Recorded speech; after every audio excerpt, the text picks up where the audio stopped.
1 litre তেলের জন্য 20টা filling station বদলাইতে হয়।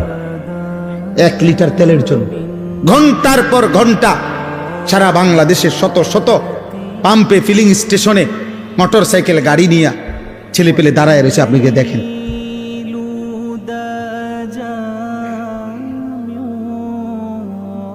আল্লাহ তাআলা যদি নিরাপদ না রাখে, দোস্ত, তোমার বাবার বিদেশ, ঢাকা শহরের চাকরি, কোনোটারই কি নাই, নিরাপত্তা নাই, নিরাপত্তা নাই।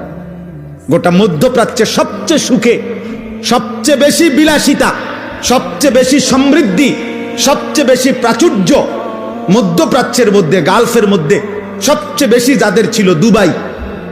যারা মনে হয় যেন সুখের সাগরে ভাসে। 4-5টা বোম পড়ছে শুধু, পুরা দুবাই পর্যটক খালি। আর কিছুদিন যদি এই অবস্থা চলে তো দুবাইওয়ালারা বিখ্যাত থালাও পাইতো না। বিখ্যাত, জি জি, আপনি খবর নেন কত প্রবাসী যে কাইন্দা আছে, চিল্লাইয়া দোয়া চাইতেছে আমগো কাছে ডেইলি। প্রবাসীর বাবা, প্রবাসীর ছেলে, মা কাঁদতেছে, আহা আমার ছেলের না জানি কি হয়,